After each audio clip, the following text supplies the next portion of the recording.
आता शेतकऱ्यांसाठी एक महत्त्वाची बातमी आहे। शेतकरी कर्जमाफीबाबतचा अहवाल मुख्यमंत्री देवेंद्र फडणवीसांना सादर करण्यात आलाय। मित्राचे मुख्य कार्यकारी अधिकारी प्रवीण परदेशी यांच्या समितीचा अहवाल मुख्यमंत्र्यांसमोर सादर करण्यात आलाय। शेतकरी कर्जमाफी आणि शेतकऱ्यांची स्थिती सुधारण्यासाठी उपाययोजनांचा या अहवालात समावेश आहे। शेतकरी कर्जमाफीचा उल्लेख महायुतीच्या जाहीरनाम्यात होता आणि त्यामुळे हा अहवाल अत्यंत महत्त्वाचा आहे। आपले प्रतिनिधी राजू सोनावणे आपल्या सोबत आहेत। राजू, या अहवालात नेमके कुठले महत्त्वाचे मुद्दे आहेत? अगदी आपण पाहतोय की अधिवेशनामध्ये मुख्यमंत्र्यांनी घोषणा केलेली होती 2 लाखापर्यंतची कर्जमाफी जी आहे ती केली जाईल आणि त्यासाठी एक समिती जी आहे ती नेमलेली होती। सध्याचे मित्राचे मुख्य कार्यकारी अधिकारी प्रवीण परदेशी यांच्या अध्यक्षतेखाली ही समिती गठीत केली होती आणि या समितीनं कालच जो आहे तो कर्जमाफीचा अहवाल हा मुख्यमंत्री देवेंद्र फडणवीस यांना सादर केलेला आहे। आपण पाहतोय की शेतकरी कर्जमाफीचा उल्लेख माहितीच्या जाहीरनाम्यात सुद्धा आपल्याला वारंवार पाहायला मिळत होता।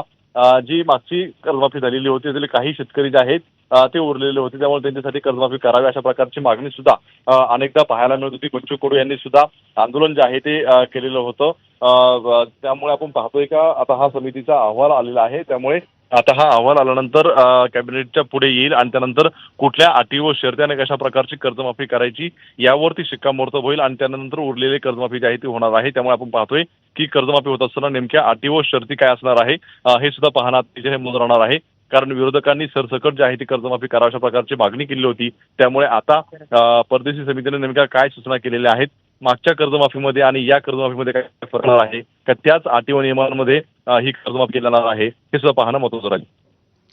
आता हा अहवाल सादर झालेला आहे, मात्र शेतकऱ्यांपर्यंत ही सगळी कर्जमाफीचा हप्ता पोहोचायला आता किती दिवस लागू शकतात? पुढची सगळी ही प्रोसेस कशी असते राजू? आपण पाहतोय की काल जे आहे ते मुख्यमंत्र्यांकडे समितीने हा अहवाल दिलेला आहे। अहवालामध्ये अटी नियम जे आहेत त्या पाहिल्या जातील, त्यानंतर एक गाईडलाईन जी आहे ती ठरवली जाईल। त्यानंतर आपण पाहतोय की राज्यामध्ये किती शेतकरी जे आहे ते यानं अंतर्गत बसतात, त्यासाठी बजेटची वगैरे तरतूद सगळी केली जाईल आणि त्यानंतर जे आहे ते कर्जमाफीची प्रोसेस जी आहे ती सुरू होईल। त्यामुळे साधारणतः 1 महिन्याहून अधिक कालावधी लागण्याची शक्यता जी आहे ती दाट आहे, कारण अनेक शेतकरी आहेत ज्यांचं 2 लाखांपेक्षा जास्त कर्ज आहे।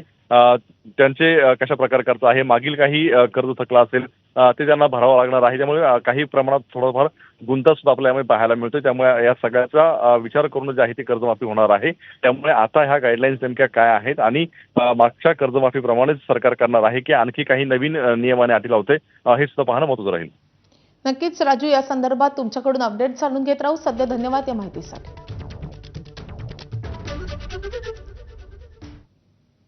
वळूयात पुढच्या महत्त्वाच्या बातमीकडे। विधान परिषदेचे भाजपचे उमेदवार आज ठरू शकतात, कारण भाजपच्या कोर कमिटीची आज रात्री बैठक होतीये। विधान परिषदेच्या